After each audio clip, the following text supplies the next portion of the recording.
안녕하십니까. 2025년 1월 14일 새벽 팩트 시작하겠습니다. 윤석열 대통령의 그 헌법재판소 탄핵 심리 오늘 4분 만에 끝났습니다. 그 이유는 윤 대통령이 출석을 하지 않았기 때문에 오늘은 그냥 넘어가고 내일 모레 16일 오후 2시에 이제 윤 대통령이 출석하지 않은 상태에서 탄핵 심리를 진행하겠다 이렇게 돼 있는 거죠.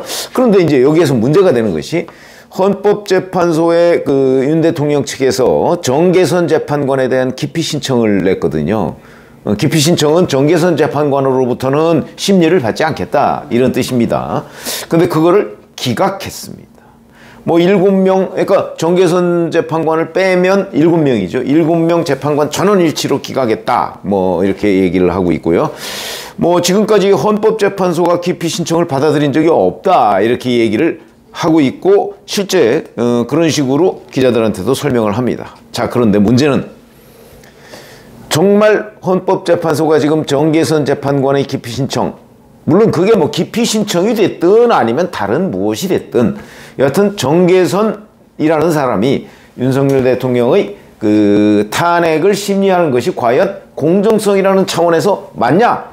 법률적으로 따지면 헌재가 기각했기 때문에 이제 앞으로 이런 문제는 뭐 그냥 없었던 일처럼 되고 8명이 이제 윤석열 대통령 탄핵 심리를 진행하게 됩니다.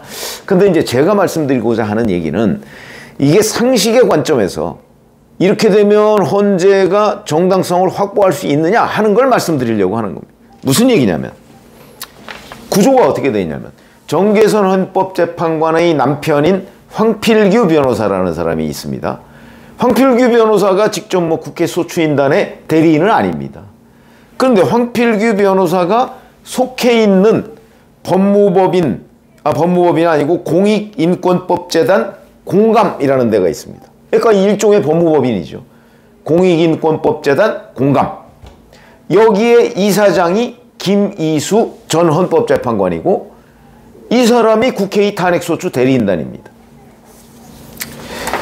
이 법무법인 공감에는 이제 법무법인이 아니고 공익인권법재단 공감에는 변호사 이렇게 찾아보니까 변호사가 13명이 있습니다. 각자 분야별로 맡아서 이제 담당을 하고 있는데 공익변호사 단체입니다. 그러니까 뭐 장애인이라든지 우리 사회의 약자 뭐 이런 사람들을 그 대변하기 위해서 그 변론을 하기 위해서 그 만든 공익단체입니다. 자, 그런데 여기에 13명이 있고 이 재단의 이사장이 김이수입니다. 그러면 이거 쉽게 얘기하면 이런 걸 이제 막 기피 신청 또 이렇게 이제 법률 용어로 얘기를 하니까 그렇지. 쉽게 말하면 자기 판사가 자기가 맡은 사건이 남편 회사 대표와 관련됐다 이 얘기거든요. 내가 맡은 사건이 남편 회사 대표와 관련이 돼 있다. 근데 남편 회사는 그렇게 큰 회사가 아니다. 예를 들어서 이게 뭐 삼성이나 뭐 현대나 이런 데처럼 수많은 정말 뭐 적어도 수만 명 거기까지 안 가고 중소기업이라고 하더라도 뭐 사장이 예를 들어서 그 밑에 직원을 뭐 거의 모른다 뭐 그런 지경이다. 그러면 이해충돌의 문제가 크게 발생하지 않겠죠. 그러나 요거는 변호사가 13명에 불과한 아주 작은 그 변호사 단체입니다. 거기에 한 사람은 이사장이고 한 사람은 소속 굉장히 중요한 역할을 하는 소속 변호사인데 그 사람의 부인이 바로 이사장이 관여하고 있는 사건을 심판한다는 거죠. 지금 남편 회사 대표와 관련된 사건 심판, 그게 과연 공정하게 이루어질 것인가? 정계선, 황필규, 김이수로 연결되는 이 연결고리에서 정계선이라는 사람이 정말 공정하게 심판할 수 있을 것인가 하는 부분은 상식적으로 보면 그럴 수 없을 것 같거든요. 뭐 부부간에 별 얘기 다 할 거 아닙니까? 그렇게 따지면 김이수 변호사가 그 같은 그 공익인권법재단 공감에 있는 황필규 변호사를 통해서 그 부인이 뭐라고 하든가 지금 뭐 나는 국회 탄핵소추 대리인인데 지금 헌재가 어떻게 돌아가는데 부부간에 뭐 이런저런 대화를 하지 않겠습니까? 하는 게 상식이죠. 물론 뭐 안 하는 부분도 있겠지만. 그럴 경우에 김인수 변호사가 헌재가 어떻게 돌아가고 있다는 것을 정확하게 알고 대응을 할 가능성이 있다고 보는 게 상식이죠. 그렇게 되면 어떻게 해야 되겠습니까? 그게 공정하게 이루어진다. 이렇게 일반 국민들이 믿을 수 있을까요? 저는 믿을 수 없을 거라고 봅니다.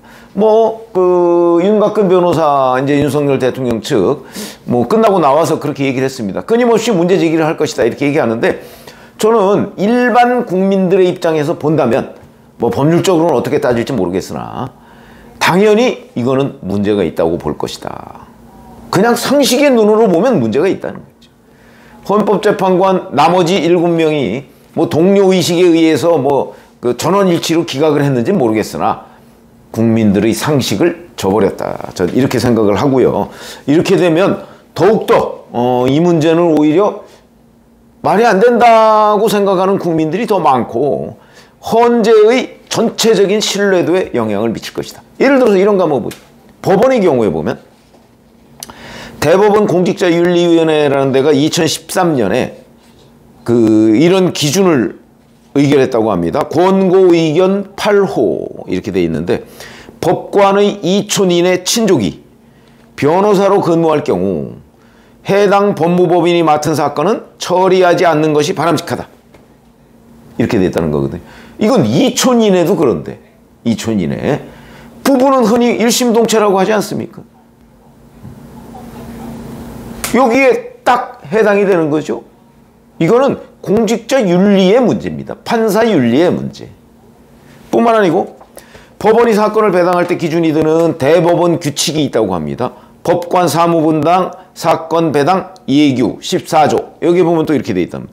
법관과 개인적인 연고관계가 있는 변호사가 선임될 경우 재판장은 사건 재배당 요구를 할 수 있다. 이렇게 돼 있다는 거죠. 이거는 부부입니다. 정계선 재판관의 남편. 근데 그 회사로 따지면 그 회사에는 13명의 직원이 있는데 그 사장과 연관된 사건을 지금 이 사람이 심판을 한다는 게 공정하냐? 시청자 여러분도 판단을 해보시면 될 것 같고요.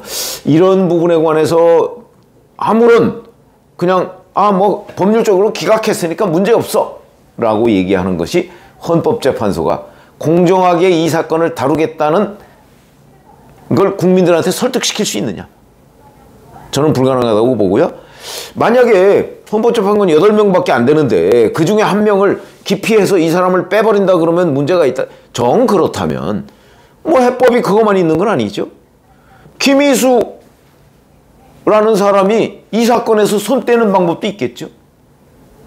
그거는 정계선 재판관이 해야 될 문제는 아니지만 그렇지 않을 경우에는 헌법재판소의 이 윤석열 대통령 탄핵 심리의 공정성에 저는 일반 국민들이 심각하게 이 이해충돌 문제를 생각하지 않을 수가 없을 것이다 라고 보기 때문에 이거는 헌법재판소가 하든 아니면 국회 탄핵소추 한 법사위원회가 하든 어떤 식으로든 조치를 취하지 않고 넘어가면 이해충돌 문제에 관한 일반 국민들의 의구심은 커질 것이다.